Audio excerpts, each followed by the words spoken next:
이때 기억을 해주실 거는 내가 느끼는 감정이 단지 내가 느끼는 감정뿐만 아니라 아이가 어떻게 처리하지 못한 감정을 나한테 던지는 것일 수 있겠구나 라고 기억을 해주시면 좋아요. 그리고 내가 이런 감정을 처리하는 모습을 보여주는 것이 감정을 다루는 법을 알려주는 소중한 교육의 기회이구나 라고 생각을 하면은 이런 감정을 다루는 것이 훨씬 더 괜찮아질 수가 있어요. 엄마들이 우리 아이들을 키우다 보면은 참 감정이 왔다 갔다 할 때가 있어요. 아이 자체가 감정 조절이 잘 되지가 않다 보니까 엄마도 이것에 반응을 해가지고 너무 힘들다 보면은 감정 조절이 잘 되지 않을 때가 있죠. 이럴 때 엄마들이 문제는 화를 내고 나서 죄책감을 느껴요. 아이한테 미안하게 생각이 들어요. 이 사랑스러운 이 이쁜 아이한테 내가 화를 냈다는 거, 그거 자체가 미안하고 죄책감이 들고 힘들다 이야기를 하더라고요. 그래서 화를 내지 말아야지 스스로 다짐을 하지만 그게 또 내 맘대로 되지 않고 또다시 화를 내게 되고 이런 것들이 반복하다 보니까 내 감정 조절을 못하는 나 자신을 자책하게 되고 이런 스스로가 좀 미워지고 한다고 하는 것이 많은 엄마들이 이야기를 해요. 그러면은 왜 우리 엄마들이 이렇게 감정 조절이 어려워졌을까요? 이것에 대해서 한번 이야기를 나눠보도록 할게요. 엄마들이 감정 조절이 어려운 첫 번째 이유는 아이들이 감정 조절을 못하기 때문이에요. 무슨 말이냐면은 아이들은 태어난 지 사실 얼마 안 되고 자란 지 얼마 안 되기 때문에 감정을 조절하는 방법에 미숙해요. 자신이 경험한 감정을 어떻게 다룰지 모르고 어떻게 해소할지 모르기 때문에 이런 감정들을 어찌할 바 몰라서 엄마한테 던지게 돼요. 엄마가 느끼도록 하게 되는 거죠. 이때 엄마가 어떻게 보면 아이의 감정에 공감하고 반응을 하면서 아이가 느끼는 힘든 감정을 자신도 경험을 하게 되어요. 이러한 감정이 엄마한테 전이가 되다 보니까 엄마들이 쉽게 감정적이게 되는 거죠.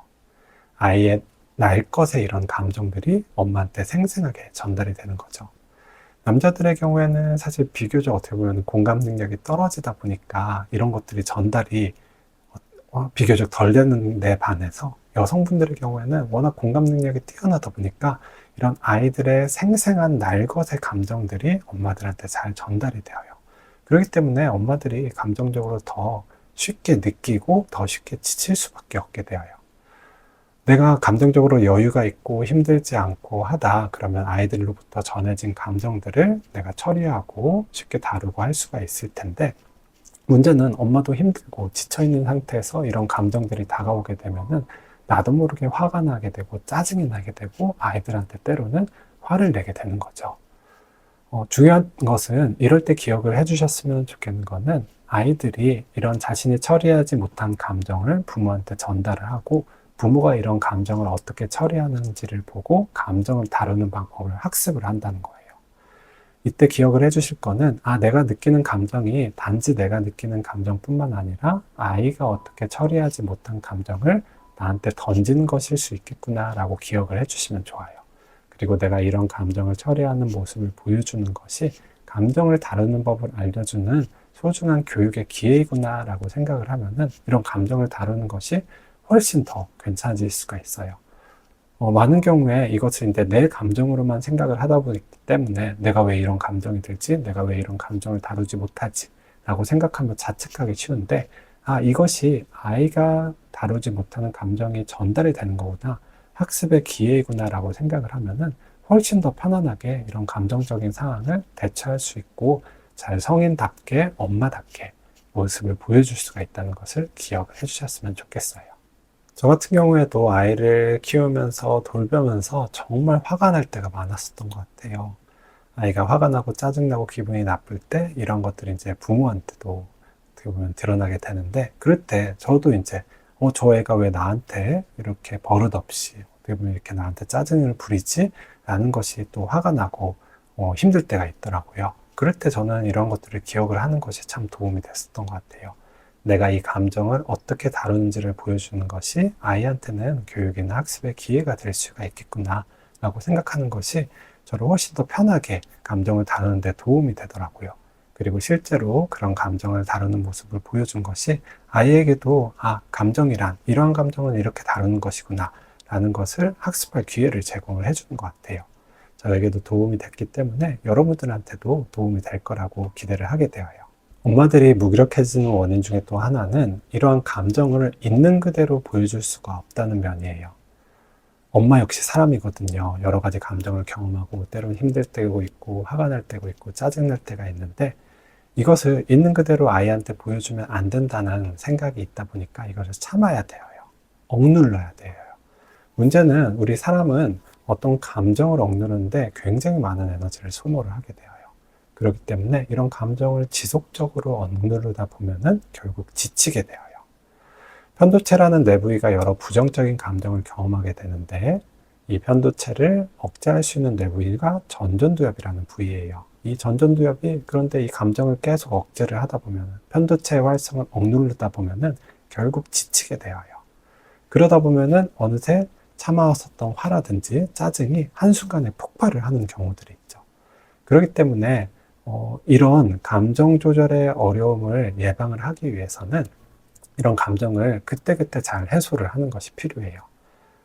그래서 내 힘들고 어려운 감정, 힘든 감정, 지친 감정들을 그때그때 해소할 수 있는 여러 가지 방법이 다양하게 있으면 좋아요.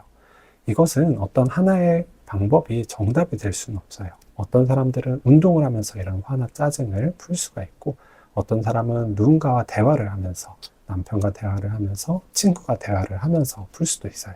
어떤 분들의 경우에는 취미 생활을 하면서 또 어떤 분들은 잠을 푹 자고 나면 이런 것들이 해소가 된다고 하더라고요. 그래서 그때그때 상황에서 맞는 방법들을 찾기 위해서 이런 화라든지 다양한 감정들을 해소할 수 있는 다양한 방법들을 가지고 있으시면 좋아요. 그래서 그때 그 상황에 맞게 그런 감정을 해소하는 것이 방법이 될 수가 있겠죠. 이런 감정이 잘 해소가 되지 않은 상태에서 내가 계속 누르고 어떻게 보면은 이런 것들을 참고 하다 보면은 어느새 나도 모르게 내가 지치거나 힘들었을 때 또 아이가 또 힘들게 했을 때 이런 나도 모르게 화나 짜증이 폭발할 수가 있기 때문에 잘 해소를 해주시는 것이 중요하다 말씀을 드리고 싶어요. 지금 말씀드린 것을 이미 알고 있지만 그리고 내가 이런 스트레스라든지 화나 짜증을 해소하고 싶지만 그럴 여유가 없으신 분들도 참 많을 거예요. 바쁜 육아, 바쁜 일상, 어떤 워킹맘들 경우에는 그럴 시간조차가 없을 때가 많기 때문이죠.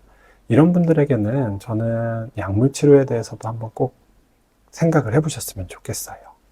생각보다 이 약물은 이런 감정을 조금 담담하게 하는데 도움이 많이 되어요. 같은 상황에서 훨씬 이런 감정적인 것이 올라오는 걸 덜하게 되고 이런 감정 조절을 수월하게 만들어요.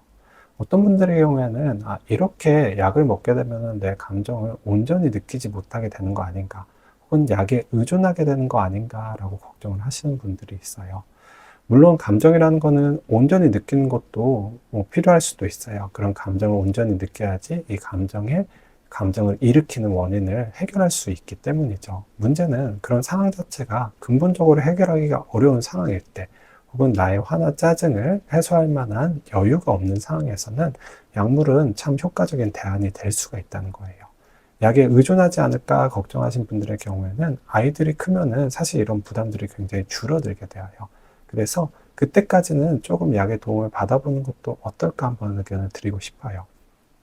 저의 경우에는 약을 오리털 파카와 같다라고 말씀을 드려요. 오리털 파카를 입으면은 추운 날씨에도 불구하고 좀 견딜만 하고 덜 힘들게 되죠. 그래서 내가 일상생활을 잘 할 수가 있게 되죠. 약도 마찬가지예요. 내가 감정적인 부담이 너무 크다. 이런 감정 조절이 어렵다 할 때는 약을 먹으면은 이런 감정 조절이 훨씬 더 편하기 때문에 생활하는 것이, 아이를 돌보는 것이, 일을 하는 것이 훨씬 좀 수월해질 수가 있어요. 그러다가 이런 부담들, 스트레스라든지 이런 관계적인 부담들을, 정서적 부담들이 좀 줄어들게 되면은 이런 약물은 서서히 감량해서 끊으면은 나중에는 굳이 필요 없게 되어요. 그렇기 때문에 내가 감정적으로 이런 힘든 부분이 있고, 감정 기복이 있고, 이런 것들을 해소할 만한 여유가 없다고 하면은 이런 약물 치료에 대해서도 한번 고민을 해보셨으면 좋겠어요. 감정에 영향을 주는 요소 하나만 더 추가로 말씀드리면은 바로 여성분들의 호르몬의 변화예요. 여성 호르몬은 일단 우리 뇌를 보호하고 안전하게 지켜주는 역할을 한다고 해요. 그렇기 때문에 여성 호르몬 레벨이 오르게 되면은 우리 마음이 훨씬 안정적이게 되어요.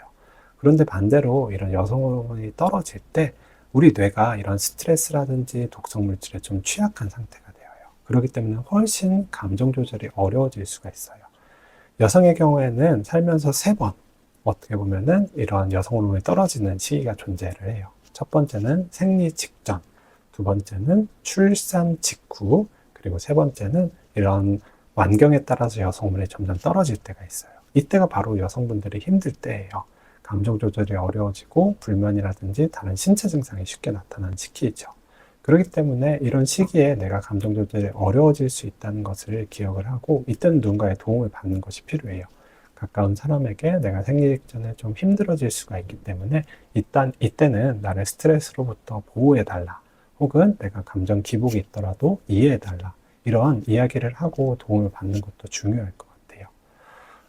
어떤 분들의 경우에는 이런 약물 치료를 받으시는 분도 있고 또 항우울제나 호르몬 치료를 받으시는 분들도 있는데 연구에 따르면은 칼슘 제제 이런 것들도 생리전 증후군에 도움이 된다고 해요.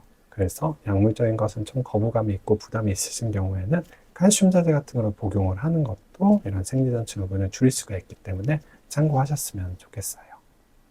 오늘은 감정 조절에 대해서 한번 이야기를 해봤어요. 여성분들의 경우에는 훨씬 이런 것들이 남성 비해서 상대적으로 좀 감정적인 부분들이 있어요. 그런데 이런 것이 단점만 있는 것은 아니에요. 감정적인 부분이 있기 때문에 이런 자녀를 양육할 때 그런 어떤 관계에서 감정을 잘 캐치를 하고 공감을 잘하고 더 어떻게 보면 사랑해 줄 수가 있고 하는 것이 여성의 가장 큰 장점인 것 같아요.